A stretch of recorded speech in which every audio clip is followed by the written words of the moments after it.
myself right. Reach out and touch the sky. Boy, you with me, don't wait for nights. Going baptized, yes, spirit baptized. Going in and to help myself right. Reach out and touch the sky. Boy, you with me, don't wait for nights. Going baptized, yes, spirit baptized. Hey, welcome back to I'm Going In. My name is Todd Blyleven, and I'm your host. And today I have yet another incredible guest, a friend, somebody that I've grown close to over the last year and gotten a chance to know. And it's just been an honor to meet this person, to be involved in his life. We're sharing music now that we're tampering with, which we'll get into in a little bit, but. Jeremy Fuller from Little Elm Fire Department. And Jeremy, thank you so much for being on I'm Going In. This show is all about the moment when we go in for ourselves, we go in for others in need, right? And then it's telling the journey of strength and resilience to get ourselves back up on our feet and learn how to walk with this trauma that we may have had, that we may have endured, or helping others learn how to walk tall for themselves. So, hey, give our audience a little brief rundown on who you are, your rank, how you got to where you're at in terms of just the timeline, and then I'd love to know why fire. Why did you get into the fire department? What kind of sparked that? Todd, thanks for having me. Very honored to be on here with you, man. You're doing amazing stuff with all this, and very grateful that what you're doing for the first responder culture. My name's Jeremy Fuller. I'm a captain in administration at Little Elm Fire Department. So I've been in the fire service for 22 years, and naturally, it just felt like what I was supposed to do, because really my entire family, almost every male in my family was a firefighter. My grandpa served 30-something years at Irving Fire Department. My dad did 30 years at Sherman Fire Department. So I pretty much, the two things I grew up in was baseball and firefighting. And, I had my first love of baseball, as very low percentages, as we know, works out for going pro. I decided to end that after playing Division I college. After I was happy enough to complete my fourth year of college baseball, and I decided that it's time for me to move on to what I knew I was going to do if baseball didn't work out. Awesome. And so what position? I was a pitcher. Yep, like you. Yeah. And the pitcher is the best athlete, right? We're the best athlete.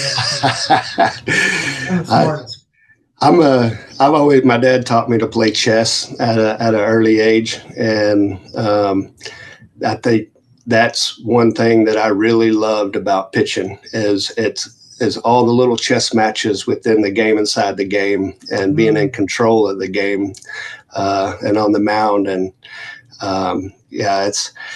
to be honest, like I loved pitching, but over the years being a pitcher, sometimes it would get a little bit boring watching so much baseball, and I love the excitement of running the game. But over the years, I think you can get some burnout from it. I can only imagine being a professional baseball player, of the time you have to put in and spend on the road and away from your family and all those things. So I do think there's a lot of stress involved in professional sports, from that aspect. That's why I love, first of all, like, hats off to your grandpa and your dad. I mean, 60 total years of dedication to the firefighting community, to their community, to helping save lives, to just being that beacon of light. When you think of firefighters, And and it's great. Like all first responders have they're all great. They all have their stuff. But when you see that red fire truck driving down the road and it's all shiny and silvered, I mean, it's just all polished up, right? There's just this kind of aura that follows you all the way through. Or when you see you guys at the grocery store and you're all walking together in all your blue or whatever uniforms you're wearing, there's this kind of pride, right? Like, oh, there's a firefighter. That's cool. There's this cool factor to what you do. But I know just from being around so many firefighters in my just growing up and playing sports, right? You're always hanging out with first responders because I think you have that same mentality of I want to go out and compete. I want to be able to be put into positions where I'm adapting, right? I want to be a part of a team, a unit. I want to succeed. I want to fail. I don't want to fail that much, but if I do fail, I'm going to fail with my brothers or sisters around me, right? So there's a lot of similarities to that first responder community in sports or military when it comes to like how you pack and how you walk around together. But when you see that fire truck running down the street, man, it's empowering. It's awesome to watch. When you were playing, you went through some injuries that kind of set you back, right? So, because I want the listeners to know, I mean, you were a damn good pitcher, and you played at an extremely high level, which is most of what all these young kids are trying to achieve, right? I mean, you've got kids now that are playing in your own house and trying to aspire to do what you did and play collegiate baseball. That's a huge feat for anyone, let alone get into pro ball. That's another piece. But to play college baseball is really a huge accomplishment. What happened with your injuries? And how did that kind of set you back and steer you into the firefighter, your go-to basically because you grew up with it. But what happened with that injury and how did that prepare you more mentally, I guess, and physically to become a firefighter? What was the correlation there? Yeah, I wasn't born with the best body. I've had a lax ligament disease my whole life where my joints pop out of socket. So I frequently had my shoulder popping out of socket when I would have a quick comebacker. Whenever, like the more I worked out and trained, I would keep having tear issues, which when I was towards the end of my junior season in college, I tore my tricep in half. And I was having a really successful year. I was top at one point towards the end of the season. I was top 10 in the nation in wins, and which I still have a record there at the school for the most wins in the season. And then at the end of that season, that tricep tear, along with some of my joint dysfunctions, that just really hammered on me on my senior season, where my preparation, it took me longer to get back from after pitching a whole game or whatever, and I struggled a lot more. I struggled with stamina, and so my senior season, I have the record at the school still and losses in a season. So I hold two records there, most wins and most losses. Wow. But the endurance, I think mentally, that's what a lot of first responders can relate with when it comes to bad injuries on the job. It's a very physical job. And so I think my sports background helped me within training and being competitive in that aspect of knowing this is what I have to do to compete in this job.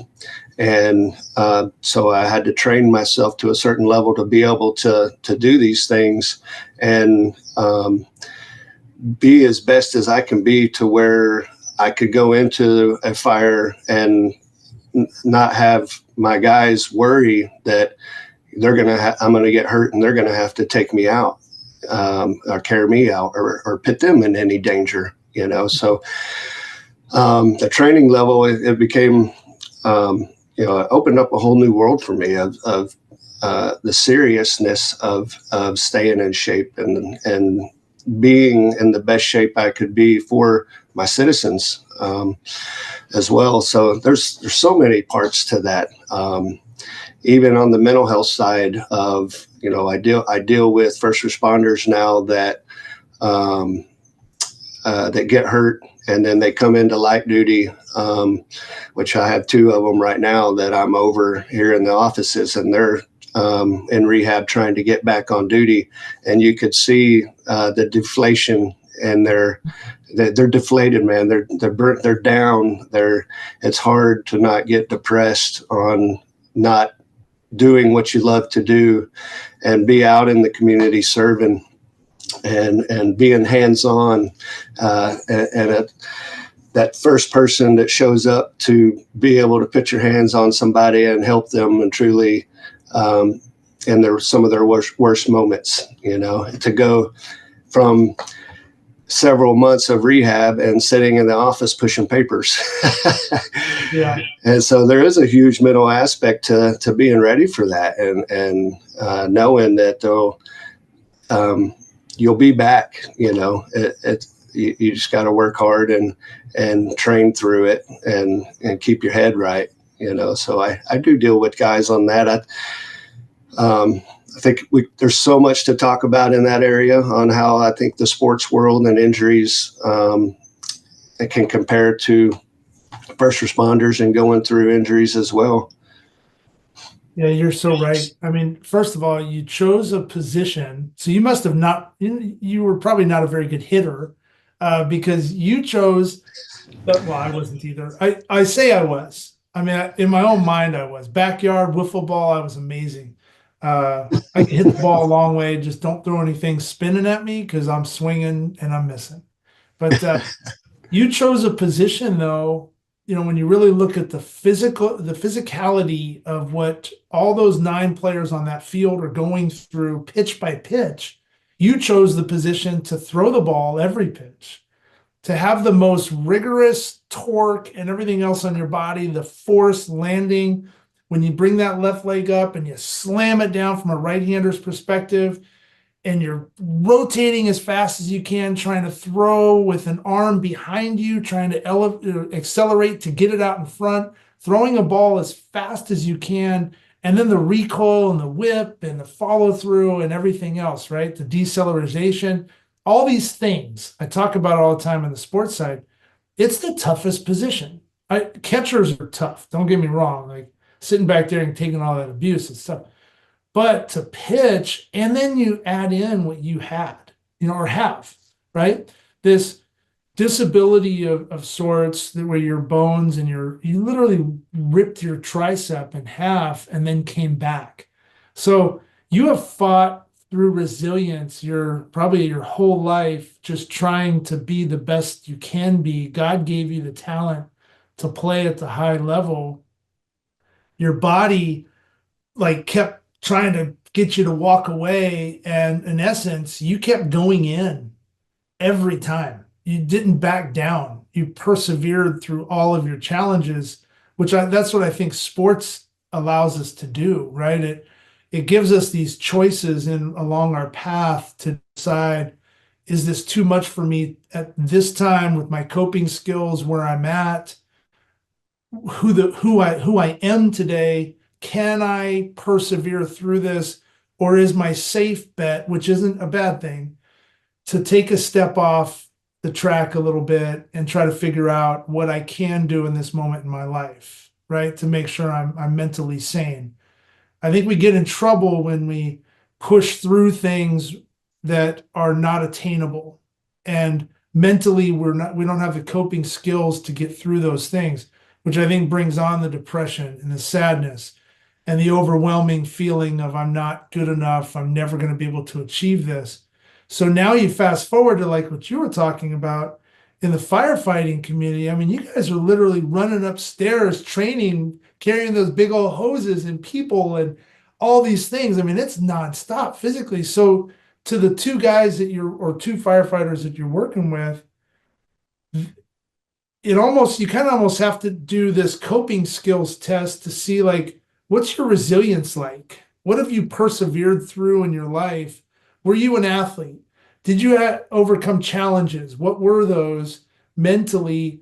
And then, okay, let's make sure that you're mentally focused, and you will get through this, but we need to like maybe sometimes teach that extra coping skill in that moment of chaos for them to help them understand how to get back out and get back to what they love because they just don't have it, right? How many firefighters, like in that case, because you deal with a lot, like, I mean, Jeremy, I love what you're doing, man. Your brother, like, you are on the front line when it comes to first responders and learning more about their mental well-being, which then creates this lion, this beast that can be friends with the peaceful side of themselves. It creates this ultimate lion, right? I wrote this whole thing on this. It's called Beast in Peace. It's a poem that just kind of talks about how the beast side of us is always trying to achieve greatness, like you, right? Always trying to achieve this. And then sometimes you're getting so wrapped up or knocked down, like the two firefighters you're working with, like they're depressed. I got to push papers. I don't want to do this. I'm roaring. I'm in this. I'm caged. And then you have this peaceful side that's saying, relax, just breathe. You are that peaceful side. You're that peaceful voice. And that's what our first responder, our military community needs more of is men and women like you that provide that safety, right? That slow it down. I'm going to be that peaceful voice to you right now. Cage the animal a little bit, and then we're going to work together to get you back. And when you get back, man, you are going to be stronger than you've ever realized because you're going to know how to talk to both sides of your mental well-being, right? Going through everything you went through, like through sports, and then now you become this firefighter. How is that, the physicality and the mental part to being a firefighter, especially with you, what you've already endured, knowing like, hey, I've got this trauma that I'm pushing out in front of me with my strength deficiencies, my physicality piece. I got to always watch that. I'm always on the guard with it. How is that, just kind of on a day to day? How did you deal with that mentally? Great question. That's, man, there was so many different waves that I went through early on in my career, with my dysfunctions and my little bit abnormalities of my body. To be honest, for years, I didn't share that with anybody. There was things that I hid from my coworkers in the fire service out of fear that I might not be accepted, or I could even be considered not able to do this job, So I hid a lot of that for many years, and I tried to just train through it. There was times where there was a couple of occasions where I was at work and my shoulder came out of socket, and somebody helped me. My partner helped me put it back in, and I asked them to not tell anybody. We can't let anybody know this. And I did. My shoulder came out of my left one was the one that was notorious for coming out of socket, but my knees, they do the same thing when I sit Indian style. My wrist would do it a lot. So I've had multiple surgeries now to prevent these, help prevent these things. But so that was pretty a mental battle, and I think I navigated through that, and I just kind of through sports. I've always had the mentality of I want to win, and I'm going to do whatever it takes to win. So I was able to beat some of those things by training and doing the right workouts for myself, and trying to keep my joints strong. And then early on in my career, I found a whole new level of mental battles, that I was faced with, and not having any kind of mental resources back then, 20 years ago. Things started happening pretty quick to where about 4 years into my fire service career, I started questioning, like, is this really what I want to do? Is this for me? Because things did get so hard, as I felt a little bit like a black cloud maybe, and there was just so many things happening. I was a part of a line of duty death when in Denison, which was the first paid place that I worked, and that was in somewhere around 2006, I believe. And a rookie that was just hired, who he came in, which he was a great rookie. He was coming in an hour and a half early, and he was ready to get to work. So he would start doing things, and he would tell me, "Hey, I'm good. You can leave." And so that morning I left, and as soon as I left, a fire came out, and he was actually with my crew, which on my crew, his dad was a driver of an engine. So so he was killed before I even got home, and his dad had to witness it. And so that was a rough one for me. I wore that on my shoulders, and I probably looked deeper into some of the things where I felt like all my peers now had something against me as far as the guys on my crews. And I just felt to me like things changed and they weren't talking to me or whatever. And I probably was just overthinking things, and probably had a lot of guilt of my own to deal with. And then, it still kind of hurts me on some of my decisions where I decided to not go to the funeral. I kind of reclused myself from a lot of things there. And then shortly after that, my partner, he kept telling me he was going to kill himself. And while we were on duty together several times, we worked at this 2-man station, and he would take loads of Benadryl. And there were several times that I would wake him up, smacking him in the face to go on an emergency call. And this guy was out on Benadryl. And we got pretty close over the years, but he had so many problems, and he would call me and tell me he was going to kill himself. And I had no resources, no knowledge of how to deal with those situations. And there was even a few times that he would call me in the middle of the night, and I was kind of brought up on, being tough and all that. And my dad's old fire service ways of just tough it out, And so at times I would even kind of get angry with him and be like, toughen up, man, let's go. It's time to work. We got this. Yeah.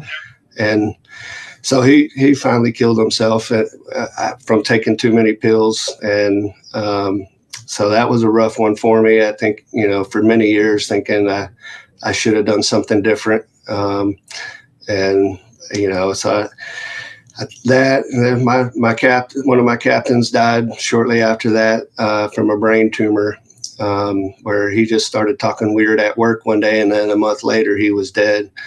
And so like things were stacking up pretty quick, and not to mention the bad calls. We ran several bad calls up there in Denison that it just one thing after another.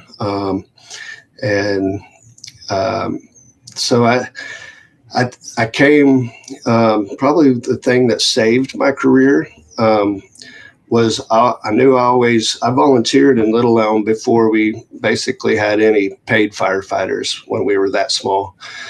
And as things were happening to me in Denison, and I had a lot of that stuff going on, I enrolled in nursing school with the hopes of getting out of the service. And I tested, so Little Elm started growing. They started hiring a bunch of us that had volunteered for years. And so I had taken the hiring test, and almost 2 years had went by. And that's when I had enrolled in nursing school, thinking I'm not going to get my dream job, which, I had still always desired to serve my hometown and the people that I know and grew up with, and to try to protect the people that I love. And I'll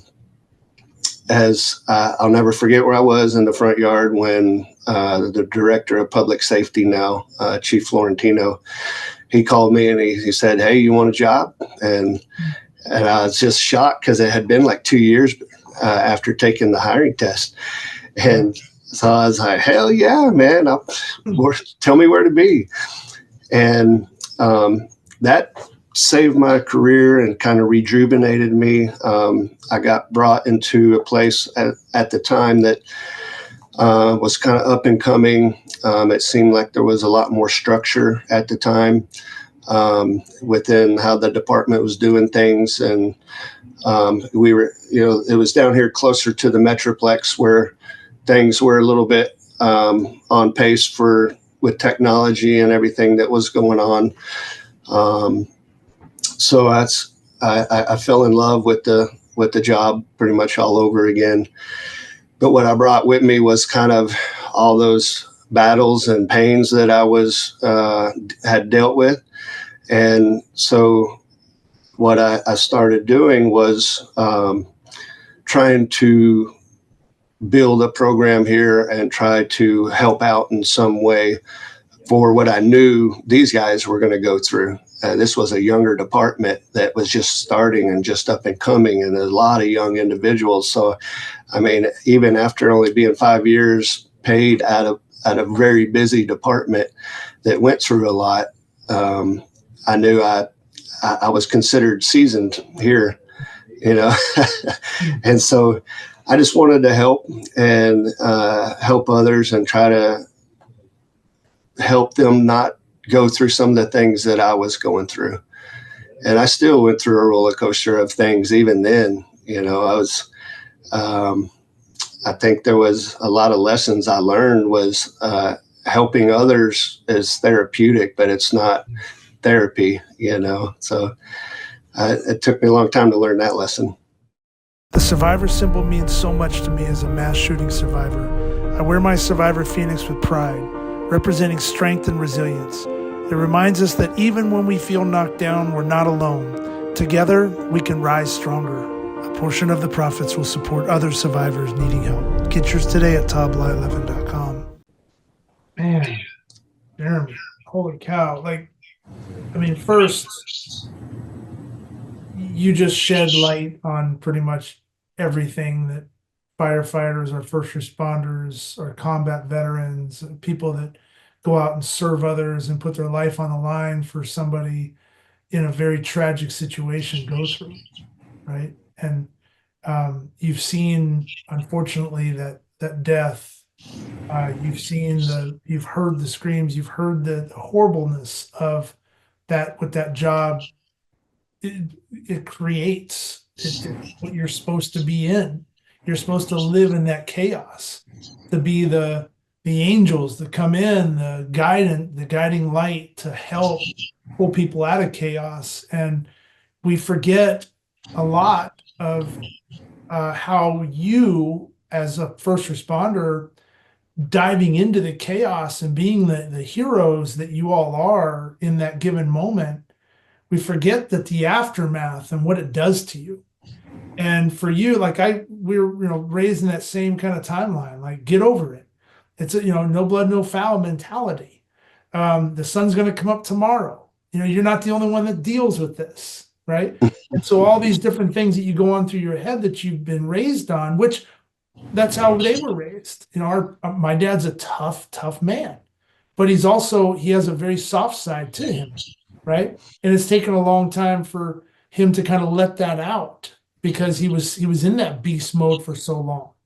His dad before him, molasses truck driver, came overseas from another country, brought his family in, had to be tough. His brothers, same thing with your family, right? And then you learn through this that you can't deal with this. And so even in the moment when you lost your, that young firefighter, that wasn't your fault. It was just God's will, right? At that time. But you had all this weight on you because have you ever felt that before? No. how are you supposed to cope through that type of loss when you've never ever even come close to experiencing anything like that in terms of the guilt that you're feeling? And so it wasn't anything out of the ordinary in 2024 for someone to say, oh, you were probably feeling really guilty, and that's why you didn't go to the funeral, and that's why you were feeling these things, because we have more resources now today where people are hearing more stories about this, and they're learning that that was actually probably a good thing that you didn't go, right? Because you needed that time to yourself. You needed to figure out the resilience piece. You need to stack up all that coping mechanism and learn how to like get through this moment and stay alive. You're in self-preservation, right?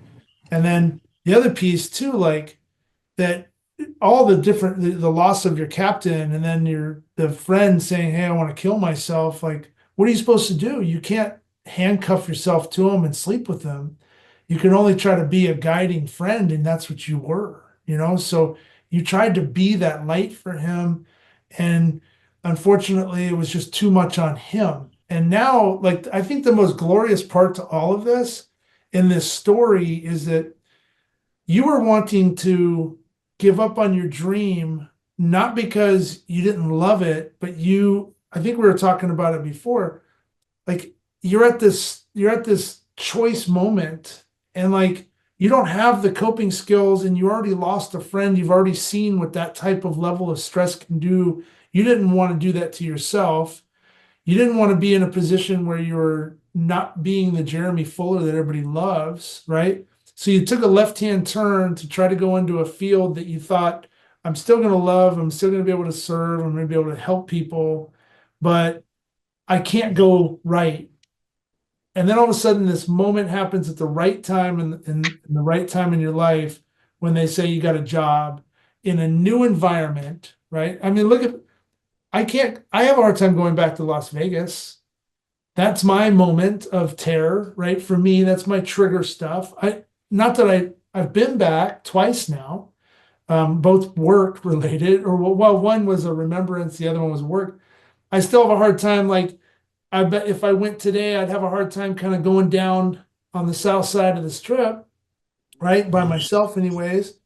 I'd still feel all that anxiety flying in. That's the same thing, but you all of a sudden got this new breath, this new like opportunity to put a new uniform on. And then the really cool part is that you started writing down and processing your path to staying tall for yourself, to bowing your chest up, to learning how to fight through this trauma. And I always talk about and I want to give it back to you, but I always talk about when we have trauma in our life, the worst thing we could possibly do is stick it back right behind us or set it on our shoulder, right? Because it's just going to keep kicking us in the back of the head. It's going to keep yelling at us. It's going to make us irritable. So the best thing we can do is start to learn how we can live with this trauma and push it out in front of us like a sphere, right? And it's floating out here. I know it's there. I'm never going to get rid of that. Like, it's locked up in a box. It's there. I can see it. But as it starts to come back on me now, everything that I've done in my life to learn how to be resilient, to learn how to walk with it, to identify when I get into a situation, I go into a crowded place or whatever, and I can feel that anxiety. I can feel my breath kind of getting a little short. I start to stutter my speech. That's my trauma, everything that I've learned coming back on me. So what coping skills have I learned from Captain Fuller to help me? Okay, hold on. I gotta slow down. I'm gonna go to the bathroom really quick. I'm gonna get into a controlled environment, slow down, it's quiet. Maybe there's some soft music going on. I'm gonna wash my hands. I'm gonna work on my breathing. Okay, I'm back. All right, I'm sound again. Now I'm gonna re-enter that. Now that my trauma's back out here again. And now I'm going to put myself in another position. Maybe I was sitting with my back up against the door. Maybe I need to turn around so I can see the front of the door like a lot of first responders do. I know I do it all the time. But I changed my environment to where now I can live with this. And that's what that's the biggest piece I think I got out of your story was you dealt with all this stuff, and then all of a sudden, like, I think there's a purpose. God wanted you to be able to like figure all this out and put a curriculum together of sorts to then, because he realizes that, and you realize that these young firefighters, they can't do all this. You don't want them doing this. You don't want them feeling the way you feel. So you become this like guiding light, this father figure, this, not that you're a father, like an old guy, but I think that's awesome, man, because that's what we're starting to see, this movement in the first responder world, is people like you that have organically just thought, I need to do something.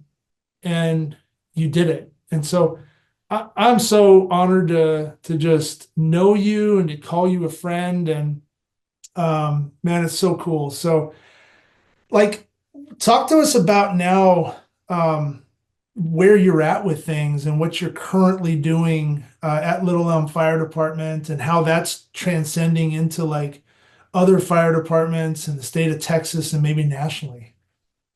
Man, that's well, I think with what you just said about God's plan, really, that's kind of how it was presented to me. And I met within. I've been in Little Elm, hired now here for 16 years, 16 plus years. And I spent about more than 10 of it trying to find. I went to some training that involved critical incident stress management, and we worked with the chaplain for years, which was kind of the basis of our peer support team. And then at everything I was trying to do with that just seemed, I call it a failure. I mean, maybe there was stuff we were doing in a background, but I felt like we could do so much more, because nobody was really doing anything for that program, or to make it a true program, or build up on it, or even spend money in that area for our mental health. And so, for a long time, I considered that I was failing in that area, and I was kind of always casually on the search for something better. And my mom created a horse therapy thing for first responders. So nonprofit called Our Watch, with my mom coming from her dad being a first responder for a long time, and then she was married to one, and then me and my brother became one. And your brother became a firefighter too.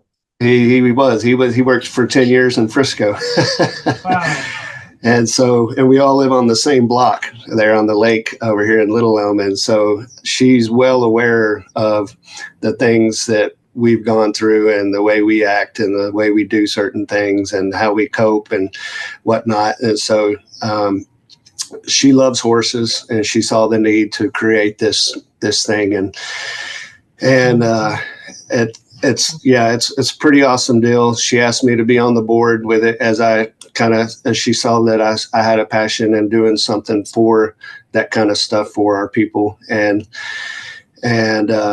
so I was out at the ranch just feeding the horses and grooming. One day we were all just basically hanging out there, and this lady, Heather Twaddell, we call her Dr. T, she had come from California, and she's from a first responder family, which her dad did 30 plus years at LA County Sheriff's Office. And as she got her doctorate and got into forensic psychology and counseling, she became one of 12 therapists at LA County Sheriff's Office. So she, over in California, she was working in that field.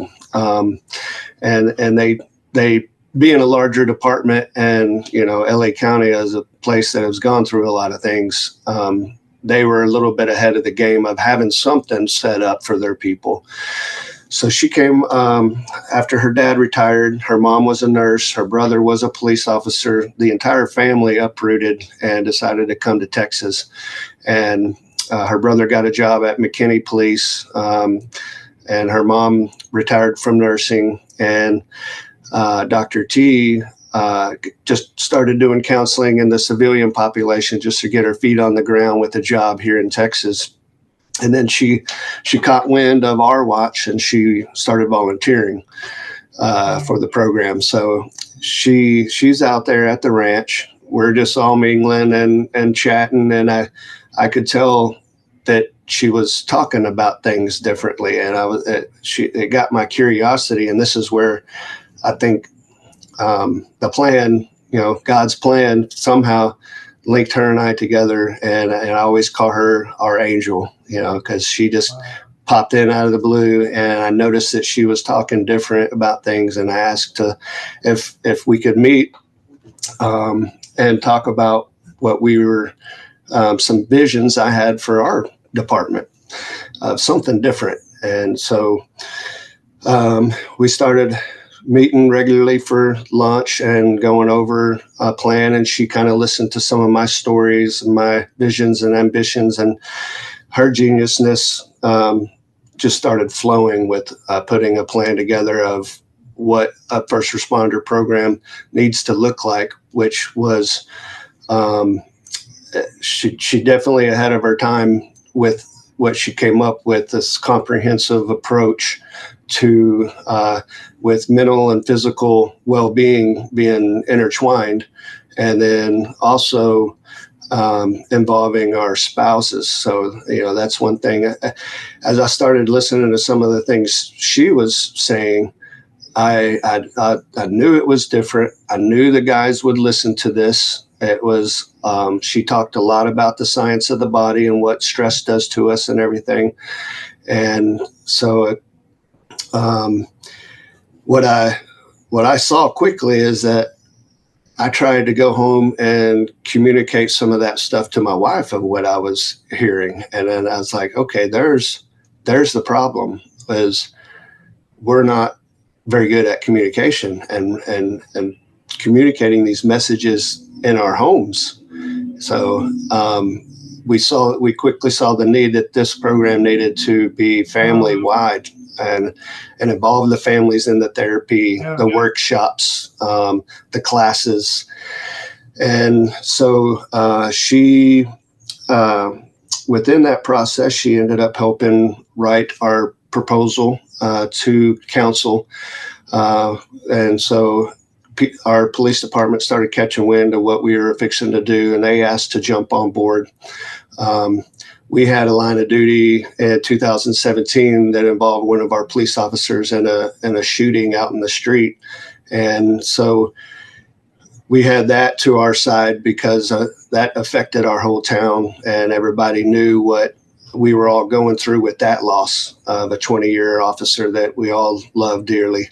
And so I think with that proposal, she helped us write, and what we have been going through, council approved it without any questions, and we were able to get funding for the program. And that's what we've been basing our entire mental and physical health program off of, is everything that she was doing. So for that first year, we had Dr. T contracted as our psychologist, and it was just her. Within turn of that, fire department's a small world, especially in this area. And other guys started kind of hearing what we were doing. I would get some phone calls from other agencies saying they had somebody that needed help. Can I help them? And like, yeah, actually, I have a resource now, that's working really great. So we started getting Dr. T into some of these other agencies. And I mean, within a year, stuff started blowing up to where she had to create FIRST, which stands for First Responder Stress and Trauma, and which she quickly found that she could not provide for all of us by herself. And so she started having to train other counselors and create a staff, and she, which grew quickly to where now we're at 40 plus counselors working for FIRST. And then they got about 60, I think, on staff total. Wow. They're serving pretty much all of Texas, parts of Oklahoma, starting to get into California now. And I'm super fortunate. I've had administration here with my chief, who's also a friend of yours, and Chief Russ. Yeah, Chief Russ, man, He's I get a amazing. lot of support, man. He is amazing. He gives me ownership in the program. I'm in control of the account and how to spend the money and the best ways I think to spend the money within the program. So he's supported me when I've spent money on other agencies that didn't have a program, and been approached from other departments where I feel like that's our duty, as we have the benefit. We're so fortunate here in Little Elm to have that support where others don't. I think the fire service, anybody in the public safety, deserves the opportunity to get help within this program. So things have kind of grown to where, man, even now, First has gotten so popular and good at what they do. This last week, my town manager and HR department and some other people in our town wanted to meet with me and propose the idea if I could talk to Dr. T and get her to serve our entire town's employees with their program. And so I talked to Dr. T right after the meeting, and she said, absolutely, we'll do it. It's 350 total employees. And so that's where we're at now, as serving so many people, even beyond first responders. And so, What's so amazing? So amazing is you decided to go in for yourself in a moment of chaos, to ground yourself, to figure things out. Somebody decided to come in for you, right? And give you the opportunity to start fresh. Your mom decides to go in to help not only her sons, but those that are all firefighters, because of her being around that chaos, right? She goes in. Dr. T has gone in because of what she saw, right? Everybody's going in to try to help based on the trauma that we've either seen someone that we love go through, or we've experienced on our own. All of a sudden, there's this meeting of the minds. There's this need, and you decide, let's do this. So now you're going to go in and take this risk and be the brave person in a community where tough is like written across the walls. Get over it. Sun's coming out tomorrow. You don't need help. Deal with it all on your own. And you went against it and you broke through the ice. You stood up there, you planted the flag. Dr. T joined you, all these different people, Chief Russ, the mayor, I know Curtis Cornelius up there in Little Elm's doing an amazing job. The funding, the council, like all these different people. And I don't know if he was there before, but all these people are rallying up, and now they're like, okay, we see it.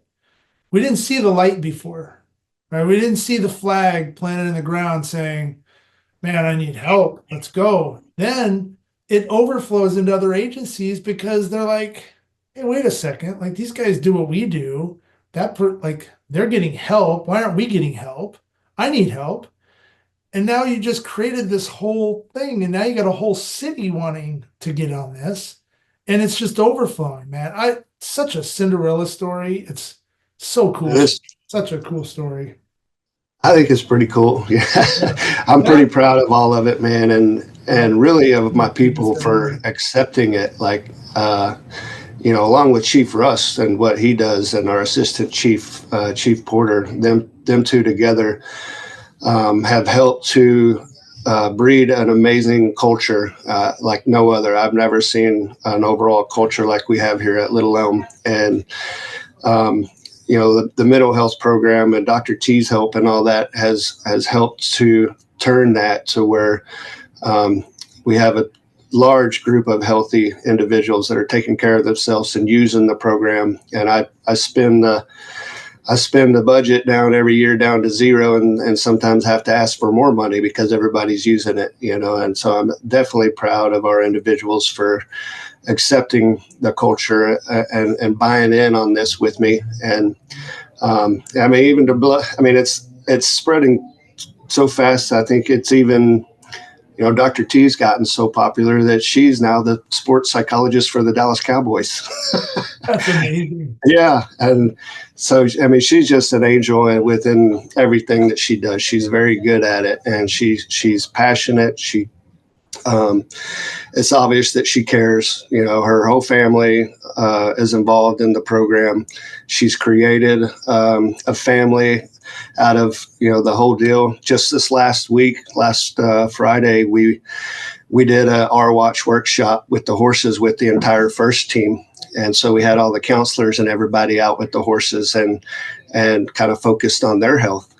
And she's doing great things, man. And it's expensive stuff to get the kind of help that you need, and that works. And so it's so good to see that we have, and going into that with the expense of things, for any good counselor, it could cost up to $150 an hour to get that kind of therapy. And we've navigated so many different ways to provide that through making first their own EAP, to getting them under different EAP programs. They take all the major insurances, and then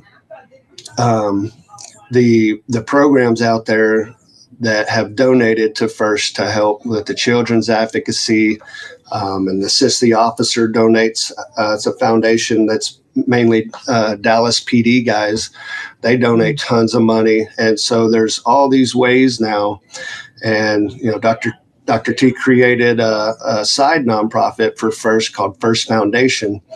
And our logo is the buffalo. And so it basically, buffaloes run towards the storm, and most animals run away from the storm. So I think that's pretty interesting.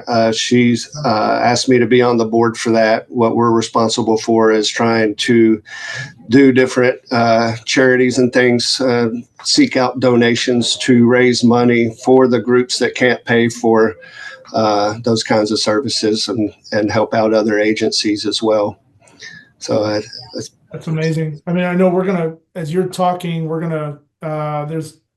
and the podcast launch, there's going to be links and all kinds of things that'll go out in our newsletter to please give. If it's $5, if it's $10, we want to try to provide a donation type platform to just try to bring more dollars, because you need funding in order to provide the services that you've had. And I know firsthand, and I know we're getting ready to wrap up, but you invited me out to go tour your firehouse in Little Elm, and it was so awesome. I wanted to slide down the pole. I wanted to jump on the fire truck. But the coolest part about that whole experience, I mean, not only being able to see where y'all live, right? And because that's your home away from home, the camaraderie you have. But I thought one of the coolest things was, as we were walking around and you were introducing me to some of the other firefighters that were there, we had a conversation with one in particular person. And there we are. I think there was 5 of us standing in this hallway, all big, strong, tough guys, right? And we start talking about mental health and an incident that happened, and we start sharing stories of similarity and resilience. And it was so open. It was so vulnerable. Everybody was just there. You could feel like there is nothing you can't say to each other. And there's nothing that any of us had to prove to each other to say, well, I deserve to be in this, because you've all seen it, right? And I thought that was the most magical part, and just a pure testimony of everything that you're doing and everything that Dr. T is doing, and every other person across our world and our society that is taking the step forward to help somebody in need, right? It's allowing those conversations to happen that we all need to be able to talk about. to know that we're not alone in this fight. We got our brothers, we got our sisters. You don't have to be a firefighter. You don't have to be a combat vet. You don't have to go through extreme trauma. You could just be dealing with trauma that is extreme to you in whatever situation that is. But it's important to know that there are resources out there like what you put together outside of first responder space, in first responder space, that you can get help. And it's okay and it's absolutely strong to raise your hand and ask for help. So I thought your whole firehouse, you could feel, it felt like I was in a championship locker room playing that same camaraderie from a sports perspective that you guys put together there at Little Elm Fire Department. How does Jeremy? How do if other first responders are listening to this and they're like, man, that sounds cool. I know we're going to put up some resources for them to reach out, but is there like a national curriculum that might be being built, something that gets people from California to Washington to New York to wherever, that they're like, how do I start this? So do you have something like that, kind of a how to get started page, a contact page? What would you suggest? Man, I've done a lot of that for mainly this area. That's kind of how it spread. And I have such a passion in getting, and I believe in what we've done here and that it works, and seeing it firsthand, that I've always felt like other agencies, the whole service industry everybody deserves to have an out or an opportunity at getting good help, right? Even non-first responders. I mean, everybody needs a good resources. I think that's what it's all about. Even as public servants, it's our duty to serve the public in any way, even with mental health. Dr. T and I have done a lot of meetings with other agencies, and we'll meet with their heads. We'll meet with whoever it takes. So I know we've had several meetings with other agencies across Texas where we will sit with the HR and town manager and the fire chief and the police chief all together and present what we're doing with all of this. And so, I'm very open to sharing my own contacts. If you want me to tell my phone number or email, there's the first, it's F and the number 1 and rst.org is the website where you can reach out to them as well. What we've found successful, as a group and really believing in this is me going with her to help present the program, as in kind of I'm the proof of the pudding kind of thing of, it's not just her out there trying to sell her product. I go with her so I can tell the staff, this is what we've done. It's working. This is how you get the budget for it. These are the policies we're using.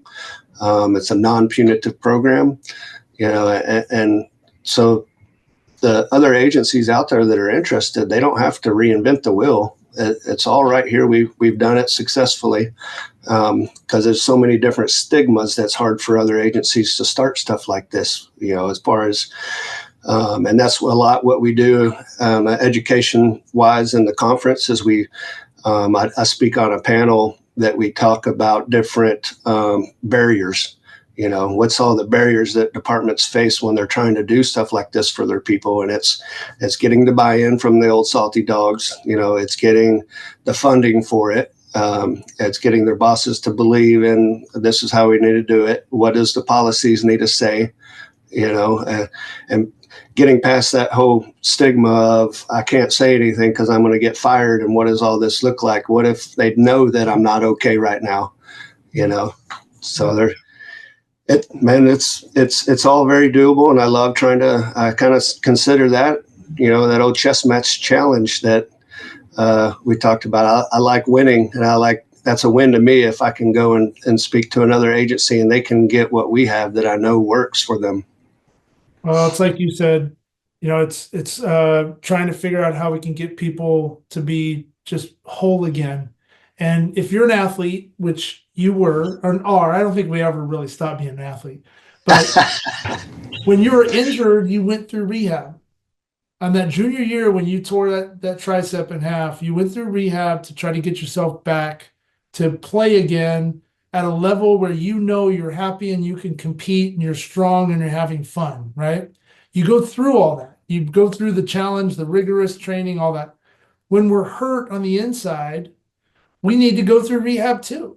We need to be able to do that, because if we don't do that, then we're never going to be able to be the strong person that we are today. And we can't be our lone lion, right? We can't roar. We can't tackle tough things.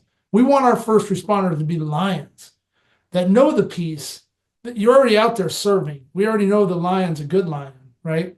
But you can't be that if you're hurt on the inside. And you guys are providing that opportunity. So these salty dogs, all the different people that need to make these decisions, it's not a weak thing, everyone. You're reinvigorating the lions that you hired to be the lions again. So you need this. They need that, right? So awesome. I forgot, a part of the success I forgot to bring up when it comes to buy-in and getting these guys to use the program and everything. I think one of the key pieces to the way that we've built the program is that we call it culturally competent. So all of the counselors in the program come from the background. There's former police officers, former firefighters, there's spouses that are married to first responders, the dispatchers, there's and so that breaks that one barrier of trust, right? Like I'm talking to people, these are my people, they understand. 100%. You need to talk to a therapist that has relatable experiences, or you can get past the 8 seconds of your craziness with them and feel comfortable, because it's never going to work. So the cultural competence and everything that you guys are bringing, so important. I mean, you're just checking all the boxes, and it's working. Because I'm telling you, man, when you walk through that firehouse, it literally is feeling. I felt like I was back in the locker room again and palling around, and there's no secrets in a really good locker room. Right. Sometimes you wish there were. But, awesome. Oh man, Jeremy, thank you so much for being on I'm Going In. I think I'd love to just end it with we have something else in common where we've been writing songs, and you shared something with me prior to the show that I thought was just absolutely amazing. I hope you can kind of bring that a little bit more to life, and love to. I know we were talking about a project maybe to work together and share this with first responder communities to help maybe raise funds for FIRST. But your songwriting, I thought, God, it was moving.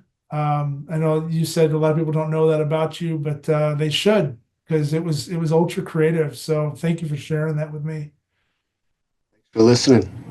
How would do you want me to share my contact on here, or like a phone number? I'm gonna run this as the podcast is going. Everyone's already probably seen a lot of things, and then for all our listeners, it'll be in the captions. So if you open up that caption, we'll be able to find it. And then on the newsletter that goes out, we'll have all that info in there too. So, awesome. Yeah. Man, thanks for listening to the song, man. I look forward to doing some stuff with you there. And I like the idea of the album. We need to do something there. That would be cool. So, thank you. As we wrap up, thank you so much again for being on Going In. Thanks for going in for yourself. Thanks for going in for others. And just continue to do it, brother, because you're changing things in such a positive way. Thanks, man. I'm honored to be on here and be able to do this to help others. Look forward. We need to schedule lunch, man. There you go. Lunchtime. That's where the magic happens. Yep.